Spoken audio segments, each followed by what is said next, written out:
ನಮ್ಗೆ ಹೇಳಿ ಖಂಡಿತವಾಗ್ಲೂ ಅವಕಾಶ ಕೊಡ್ತೀವಮ್ಮ. ಇದು ಯಾರು ನಾವೇ ಆಡಬೇಕು ಅಂತ ಇಲ್ಲಿ ಬಂದಿಲ್ಲ, ಆಯಿತಾ?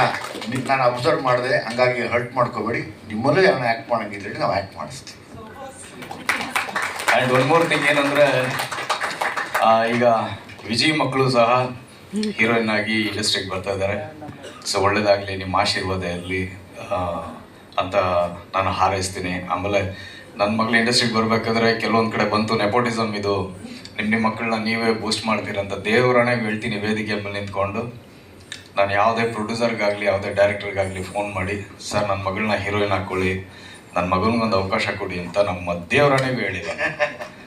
ಅವರೇ ಅವ್ರ ಟ್ಯಾಲೆಂಟನ್ನು ನೋಡಿ ಬಂದು ಕರ್ಕೊಂಡೋಗಿ ಮಾಡಿಸಿದ್ದು. ಆಮೇಲೆ ಮಾಧ್ಯಮದವ್ರಿಗೆ ನಿಮಗೆ ಚೆನ್ನಾಗಿ ಗೊತ್ತಿರುತ್ತೆ, ಏನೋ ಬ್ಯಾಕ್ಗ್ರೌಂಡ್ ಇಲ್ದಿರ ಬಂದಂಥ ನಾನು ವಿಜಯ್ ಆದರೆ ಅಲ್ಲಿ ಒಂದು ಕ್ಷಮೆ ಅಂತ ಇರೋದು. ಬಿಡ, ಏನೋ ಹೊಸ ಹುಡುಗರು ಬಂದವರು ಒಂದು ಸಿನಿಮಾದಲ್ಲಿ ತಪ್ಪು ಮಾಡ್ತಾರೆ, ನೆಕ್ಸ್ಟ್ ಸಿನಿಮಾದಲ್ಲಿ ತಿದ್ಕೋತಾರೆ ಅಂತ. ಸರ್, ನಮ್ಮ ಮಕ್ಕಳಿಗೆ ಅವಕಾಶ ದೇವರನ್ನ ಇರೋಲ್ಲ ಸರ್. ಬರೋರೆಲ್ಲನೂ ತುಂಬ ವಿಮರ್ಶಾತ್ಮಕವಾಗಿ ನೋಡೋದಕ್ಕೆ ಬರ್ತಾರೆ ಹೊರತು ನಮ್ಮ ಮಕ್ಕಳನ್ನ ಇನ್ನೊಂದು ಏನೋ ಈ ಸಿನಿಮಾ ಪರವಾಗಿಲ್ಲ ತಪ್ಪು ಮಾಡೋದು ನೆಕ್ಸ್ಟ್ ಸಿನಿಮಾ ಅನ್ನೋ ಚಾನ್ಸೇ ಇರೋಲ್ಲ ಸರ್. ಯಾಕಂದರೆ ಕ್ಯಾಮ್ರಾ ಮುಂದೆ ನಿಂತ್ಕೊಂಡಾಗ ನನ್ನ ಮಕ್ಕಳಾಗಲಿ ವಿಜಯ್ ಮಕ್ಕಳಾಗಲಿ ನಿಮ್ಮ ಮಕ್ಕಳಾಗಲಿ ಅಲ್ಲಿ ಟ್ಯಾಲೆಂಟ್ ಒಂದೇ ಮಾತಾಡೋದು, ಇನ್ನೇನೂ ಮಾತಾಡೋದು. ಆ ಟ್ಯಾಲೆಂಟ್ ನೋಡಿ ಅವ್ರನ್ನ ಕರ್ಕೊಂಡು ಬೆಳೆಸಿದ್ದಾರೆ ಹೊರತು. ಅಂಡ್ ನೀವೆಲ್ಲರೂ ಸಹ ಸಪೋರ್ಟ್ ಮಾಡಿ, ತುಂಬ ದೊಡ್ಡ ಮನಸ್ಸಿಂದ ಆಶೀರ್ವಾದ ಮಾಡಿ. ಮೊನ್ನೆ ಅವಳು ಫಸ್ಟ್ ಮೂವಿಗೆ ಫಿಲ್ಮ್ಫೇರ್ ಅವಾರ್ಡು ಸಹ ತಗೊಂಡು, ಅದೆಲ್ಲನೂ ನಿಮ್ಮ ಆಶೀರ್ವಾದದಿಂದ ಅಷ್ಟೇ ಸಾಧ್ಯ ಆಗಿದ್ದು. ಸೊ ಹೀಗೆ ನಿಮ್ಮಲ್ಲೂ ಸಾಕಷ್ಟು ಪ್ರತಿಭೆಗಳು ಬರಲಿ. ಸೊ ವಿಜಯ್ ಮಕ್ಕಳು ಈಗ ಹೀರೋಯಿನ್ಗಳಾಗಿ ಎಂಟ್ರಿ ಆಗ್ತಾ ಇದ್ದಾರೆ.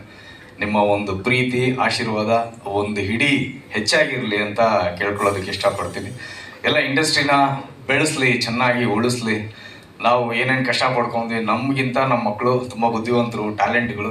ಜಸ್ಟ್ ಅವ್ರಿಗೆ ಬೇಕಾಗಿರೋದಂದರೆ ನಿಮ್ಮ ತುಂಬ ಹೃದಯದ ಆಶೀರ್ವಾದ ಅಂತ ಹೇಳೋದಕ್ಕೆ ಇಷ್ಟಪಡ್ತೀನಿ.